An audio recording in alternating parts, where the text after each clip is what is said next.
좋은 날도 잠시 신안에서 진나라군을 완벽하게 묻어버린 항우가 어마어마한 기세로 몰려옵니다. 항우는 무려 40만의 병력을 이끌고 다가오고 있었습니다. 당시 유방은 10만 병력으로 맞서야 할 상황에서 어떤 인물의 말을 듣고 함곡관을 막아놓은 상태였는데 이 조치는 오히려 항우의 분노를 사는 결과를 낳았습니다. 그때 과거 장량에게 도움을 받았던 항백이 야밤쯤 몰래 장량을 찾아와 만약 유방이 패하게 되면 장량이 해를 입을까 걱정하는 마음에 이 모든 사태를 장량에게 전합니다. 장량은 나만 도망칠 생각은 없다며 유방에게 자초지종을 설명했고 유방은 크게 놀라 벌벌 떨며 장량의 꾸짖음을 듣게 됩니다. 대체 무슨 생각으로 함곡관을 막았습니까? 라는 장량의 물음에 유방은 변명하지만 결국 나는 결코 항우와 대적할 자신이 없어. 이제 어찌하면 좋겠소. 라고 고백합니다. 이에 장량은 한 가지 기막힌 계책을 세워 과거 항백과의 인연을 활용해 유방과 항백을 만나게 한 뒤 두 사람의 자식 간의 혼인 약속을 중개합니다. 이 계책은 항우의 공격 의지를 누그러뜨리는데 결정적인 역할을 하여 항우는 유방에 대한 화를 풀고 싸울 생각을 접게 됩니다. 유방은 다음날 100여 명의 병사를 이끌고 항우를 찾아와 사죄하였고 여기에는 장량도 같이 따라왔습니다. 여기서 일어나는 사건이 바로 그 유명한 홍문의 연입니다. 기분이 풀어진 항우 뒤에서는 참모인 범증이 칼을 갈고 있었습니다. 범증은 지금이야말로 유방을 제거할 절호의 기회라 생각하며 연애 도중 항우에게 수차례 눈짓으로 유방을 제거할 것을 촉구했지만 항우는 계속 모른 채 했습니다. 결국 범증은 몰래 밖으로 나가 항장에게 건물을 주는 척하면서 유방을 찌르라는 명령을 전합니다. 항장이 칼춤을 추며 유방에게 접근하자 사태를 감지한 항백이 신속히 나서 유방을 보호하고자 건물은 둘이서 어울려 추는 것이 더 멋지지 않겠소? 라고 외치며 직접 건물을 추며 항장에게 맞섰습니다. 이 소식을 들은 장량은 바깥의 번쾌에게 알렸고 번쾌가 난입하면서 상황은 급격히 흐지부지되어 결국 유방은 위기를 벗어나는데 성공합니다. 이후 무슨 일이 벌어지는지 직감한 유방은 급히 돌아가길 청하며 자기 진중으로 자리를 떠났습니다. 항우는 아직 잔치가 끝나지도 않았는데 유방이 너무 빨리 떠난 것 아니냐며 의심했지만 장량이 적절한 말로 상황을 수습하며 위기를 다시 한번 넘깁니다. 모든 것을 지켜본 범증은 항우가 너무도 답답하다는 이유로 새파란 어린 놈과는 큰 일을 도모할 수가 없다며 분통을 터뜨렸습니다. 항우는 분봉을 하여 공이 있는 자를 왕으로 삼았는데 유방은 파촉으로 가게 되었습니다. 항우의 결정으로 유방은 천하의 벽지인 파촉에 묶여 있었지만 다행히 목숨만은 건질 수 있었습니다. 유방은 고마움의 뜻으로 각종 재물을 장량에게 주었고 장량은 이 재물을 항백에게 전달하여 촉 지방뿐 아니라 한중까지 유방의 세력에 포함시키도록 설득했습니다. 이에 항우는 마침내 한중 역시 유방의 영토에 편입시켰습니다. 그러나 장량은 조국의 부활을 꿈꾸며 단순히 벽지에서 머무르는 유방과는 달리 새로운 시대를 위한 길을 모색해야 했습니다. 그럼에도 불구하고 사천성 포중까지 따라와 유방을 전송시키는 과정에서 항우의 의심을 덜기 위해 여러 절벽에 설치된 잔도를 모두 불태우도록 권하는 등 세심한 계책을 펼쳤습니다. 유방과 헤어진 후 장량은 옛 한나라 땅으로 돌아가려 했으나 항우는 한왕성이 예전에 유방과 함께 움직였다는 구실로 그를 한나라 땅으로 보내지 않고 자신의 세력권인 횡성에 머무르게 했습니다. 이에 어쩔 수 없이 장량도 그런 항우를 따라야만 했습니다. 결국 장량은 패왕이라는 재수가 없는 칭호를 항우에게 바쳤지만 원래부터 항우보다 유방과 더 가까웠던 그의 마음은 변함이 없었습니다. 그래서 장량은 계속해서 유방을 위해 항우에 맞설 계책을 짜내곤 했습니다. 한왕 유방이 한중으로 들어가면서 잔도를 불태워 길을 끄는 것을 보면 아마도 그는 그곳에서 중원이나 관중으로 나올 생각이 없는 듯합니다. 장량은 이런 점을 항우에게 분명히 전달하며 유방에 대한 경계심을 완화시키게 만들었습니다. 이어서 장량은 제나라의 전형이 반란을 일으킬 것이라는 편지를 항우에게 보내자 항우는 유방에 대한 경계심을 풀고 제나라를 막기 위해 북진하기 시작했습니다. 그 틈에 한신의 암도진창의 계책으로 파촉에서 나온 유방은 여러 성을 함락시킵니다. 유방이 진군해 온다는 소식이 항우에게 전해졌지만 항우는 패공은 당초 자기 땅인 관중만 먹을 생각이지 초나라 땅에는 관심이 없을 것이다라는 장량의 보고에 현혹되어 결국 초나라 수도 팽성까지 함락당하는 사태를 초래했습니다. 그러나 그 무렵 한항성은 항우에 의해 결국 제거되었고 장량은 간신히 도망쳐 서쪽으로 피신하던 중 한신을 앞세워 삼진을 돌파하는 유방과 재회하게 됩니다. 다시 만나 재결합한 유방은 장량을 성신으로 봉하여 그의 뛰어난 계책과 충성에 큰 보상을 하게 됩니다. 이 모든 사건들은 장량의 날카로운 전략과 계책 그리고 유방과의 굳건한 믿음이 한나라 건국의 중요한 전환점이 되었음을 보여줍니다. 한나라의 왕 유방은 초나라의 본거지인 팽성을 기세 좋게 점령합니다. 한때 모든 것이 순조로워 보였지만 항우의 대군이 몰려오자 유방은 팽성 전투에서 엄청난 대패를 겪습니다. 수많은 병사가 목숨을 잃었고 유방은 항우의 기세에 밀려 도망치듯 물러나고 맙니다. 이 패배는 유방에게 치명적인 위기였으며 이후 하읍에 이른 그는 깊은 고민에 빠집니다. 여우의 오빠인 여택과 책사 장량을 다시 만난 유방은 말 한 장에 기대어 한숨을 내쉬며 내가 천하를 먹으려 하는데 누가 나를 도울 수 있겠는가? 라고 묻습니다. 그때 장량은 차분하게 나서서 이렇게 말합니다.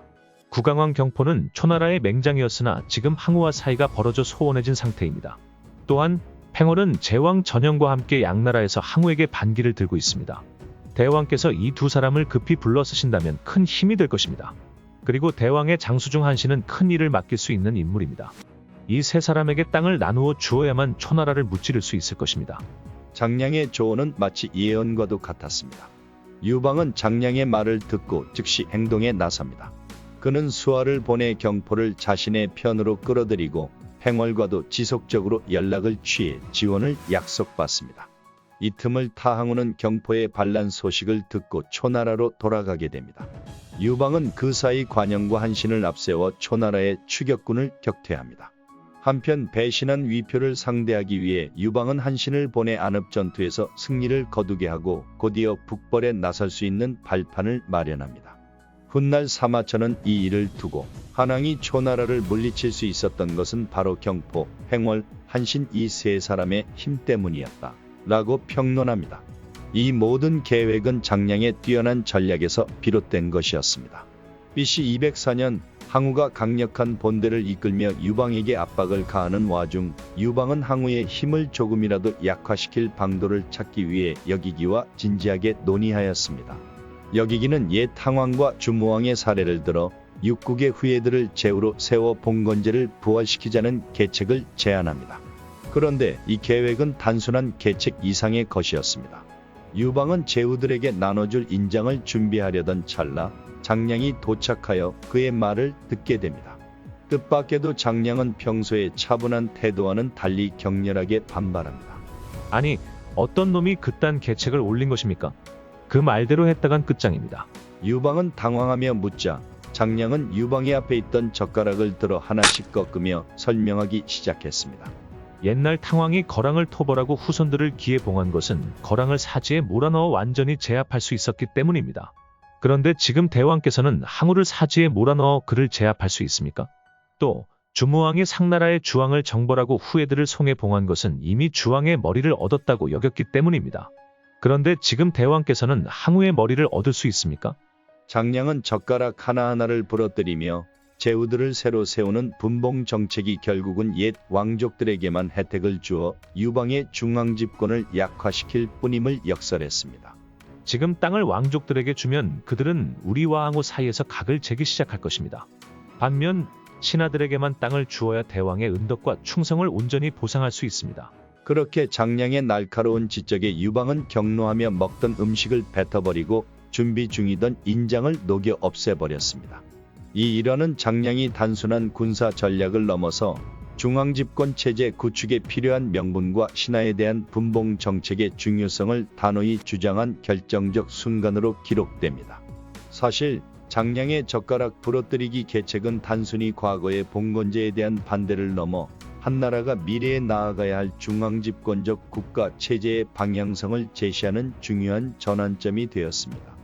그의 통찰력 덕분에 유방은 단기적 이익보다 장기적 국가 부흥을 위한 올바른 길을 선택하게 되었고 결국 한나라는 군현제와 중앙집권 체제로 새 역사를 열어가게 됩니다.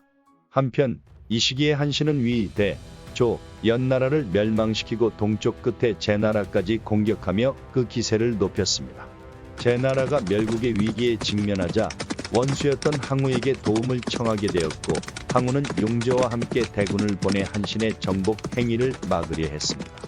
그러나 한신은 용저가 이끄는 20만의 초 제 연합군을 유수 전투에서 대파하며 화북을 평정하고 그 기세는 온 천하에 떨치게 됩니다. 이때 한신은 유방에게 자신을 제나라의 가왕, 즉 임시 왕제로 봉해달라는 제안을 내놓았는데 이는 제나라 사람들이 속임수에 익숙하고 변화무쌍하여 그들을 안정시키기 위한 일종의 계책이라고 했습니다. 그런데 이 제안의 동기는 명확하지 않았습니다. 천하 3분의 1을 차지할 야심인지 아니면 단순한 일시적 계책인지 애매한 운을 뗀 채 제안이 내려진 것입니다.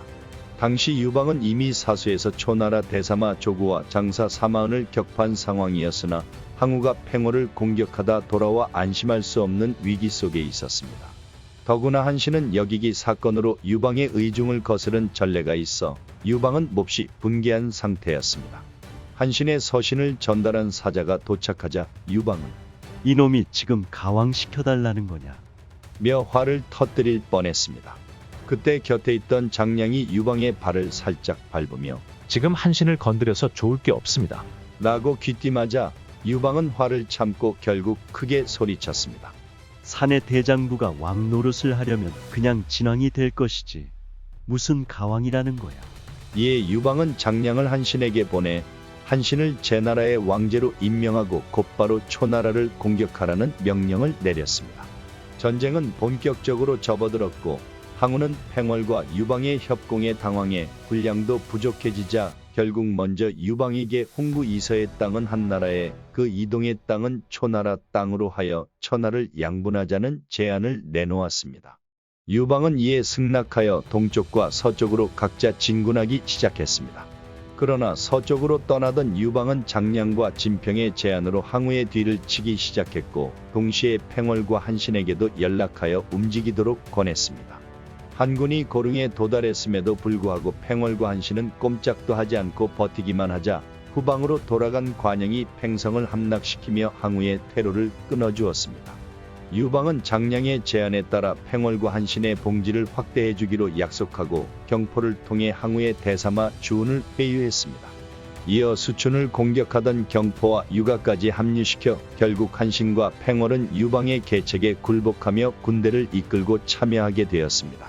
이때 모든 영웅들은 마침내 BC 202년 해하에서 집결하여 한신이 30만 대군을 이끌고 초군과 정면 격돌한 해하 전투에서 항우는 달아나다 자결함으로써 전쟁은 드디어 막을 내리게 됩니다.